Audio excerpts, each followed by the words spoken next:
Covid के बढ़ते मामलों के चलते चिंताजनक हालात बने हुए हैं और इन हालात के बीच कल डीडीएमए की महत्वपूर्ण बैठक हुई। क्या कुछ उस बैठक में निर्णय लिए गए, दिल्ली में इस वक्त क्या स्थिति है, उस पर हम आगे बात करेंगे। लेकिन उसके पहले एक रिपोर्ट आपको दिखाते हैं जिससे आप ये समझ पाएंगे कि दिल्ली में कितनी तेजी से कोरोना संक्रमण फैलता चला जा रहा है।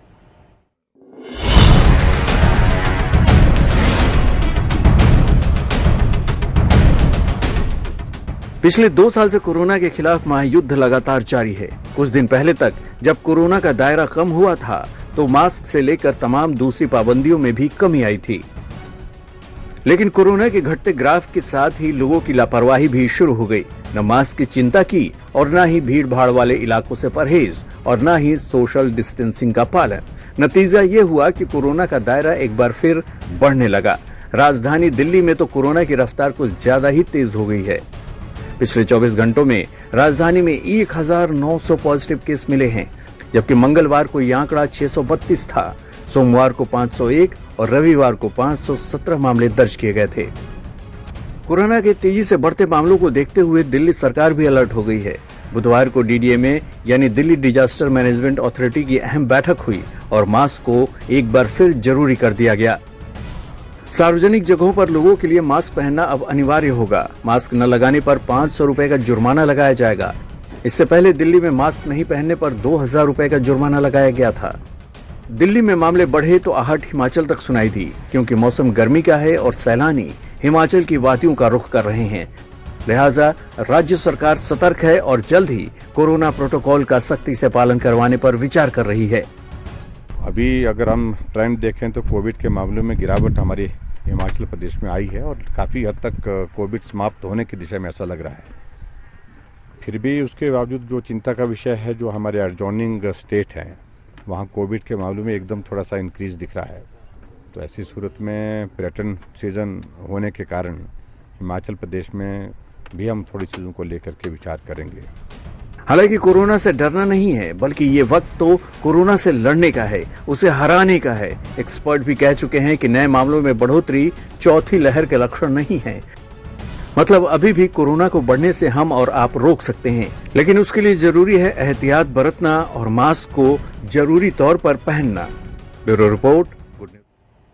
तो दिल्ली की स्थिति आपने देखा, चिंताजनक बनी हुई है। लगातार मामलों में वृद्धि हो रही है और दिल्ली में मास्क पहनना एक बार फिर से जरूरी कर दिया गया है। आपको बता दें, डीडीएमए की कल बैठक हुई। दिल्ली के उपराज्यपाल अनिल बैजल, मुख्यमंत्री अरविंद केजरीवाल, उप मुख्यमंत्री मनीष सिसोदिया, दिल्ली के स्वास्थ्य मंत्री सत्येंद्र जैन सहित कई अन्य अधिकारियों की मौजूदगी में यह बैठक हुई और कई अहम फैसले इस बैठक में लिए गए। डीडीएमए की बैठक में क्या वो अहम फैसले हैं, ग्राफिक्स के जरिए भी हम आपको बता रहे हैं। कोविड-19 की स्थिति को देखते हुए मास्क फिर से अनिवार्य कर दिया गया है। अब एक बार फिर मास्क ना पहनने वालों पर 500 रुपए का जुर्माना लगाया जाएगा। शहर में कोविड टेस्टिंग बड़े पैमाने पर की जाएगी।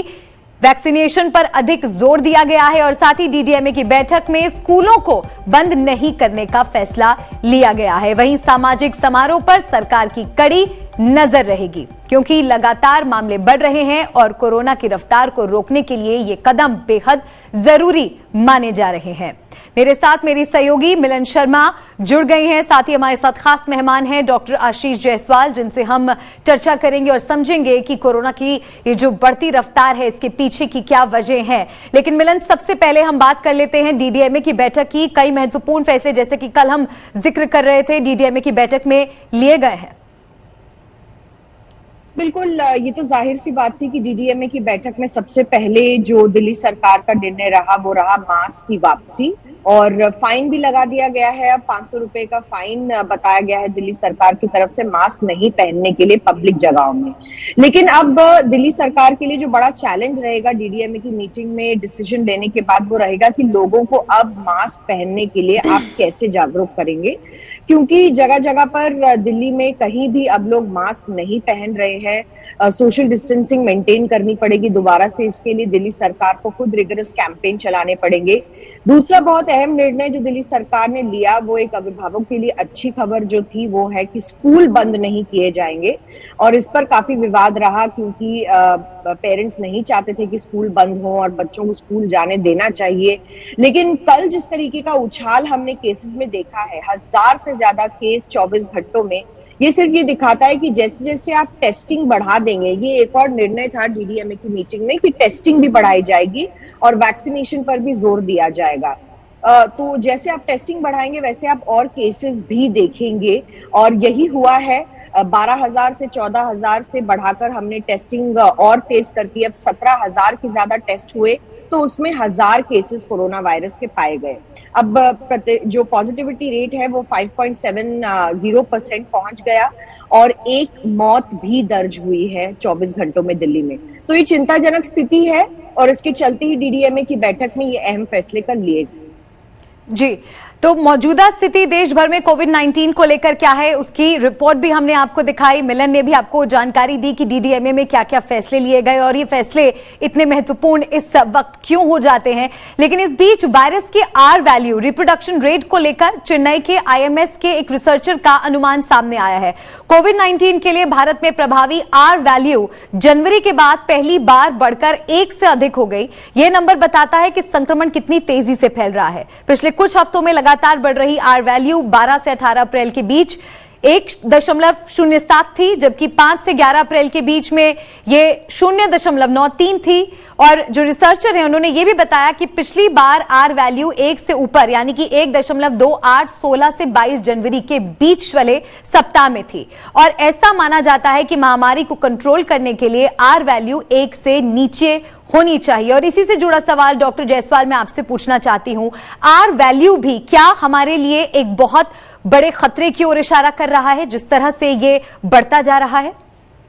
देखिए, अगर आपको ये बताना है कि पैंडेमिक बढ़ेगी कि नहीं बढ़ेगी, ये डिपेंड R0 वैल्यू पे करता है। अगर R0 वैल्यू 1 से बढ़ती है, इसका मतलब है पैंडेमिक आगे बढ़ेगी या कमजोर नहीं होगी।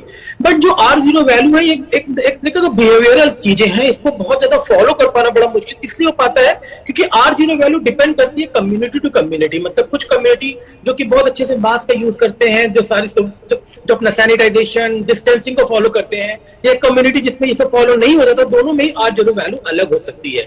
एक इंपॉर्टेंट पॉइंट और भी R0 को समझना पड़ेगा कि जो वैक्सीनेशन, जिस तरीके से हम लोग रॉबस्ट वैक्सीनेशन ड्राइव हमने किया है, जो हमारी एलिजिबल पॉपुलेशन है जिनको 98% लोग को 1 से ज्यादा एक शॉट लगा हुआ है, या जो 80% पॉपुलेशन को ज्यादा 2 से ज्यादा शॉट लगे हुए हैं, और कितने को बूस्टर लगा हुआ है, या 12 ईयर के बच्चों का वैक्सीनेशन बहुत तेजी से रैम्पेंट चल रहा है।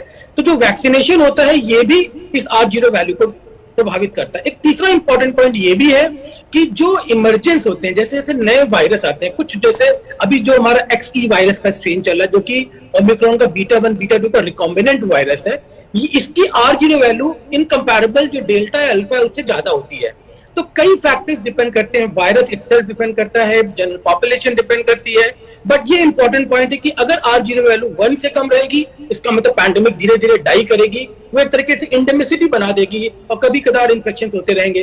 अगर R0 वैल्यू 1 से ऊपर होती है तो ये अपना बढ़ेगा। बट अभी जो मुझे देख के लगता है, जो साइंटिस्ट भी बोल रहे हैं, जो आ भी रहे हैं, कि लगता नहीं ना कि ये 4th वेव में कन्वर्ट होगी, बिकॉज क्योंकि जो इतना हम लोगों ने जो वैक्सीनेशन किया हुआ है वो बहुत हमें फायदा करेगा। बस हमारा इंपॉर्टेंट ये है, जो 3 पॉइंट हमारे थे, टेस्ट, ट्रैक एंड ट्रीट।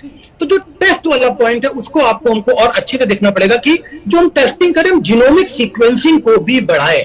हमारा जो इंसाफॉग जो बहुत अच्छा काम कर रहा है, हमें ऐसे ही और सेंटर्स की जरूरत पड़ेगी जो इस जीनोमिक स्टडी को देखें, इस वायरस के म्यूटेशंस को देखें, इस वायरस के बिहेवियर को देखें।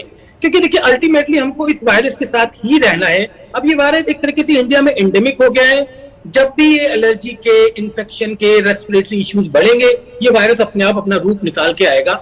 अनटिल अनलेस ये एंडेमिक स्थिति में ही रहेगा।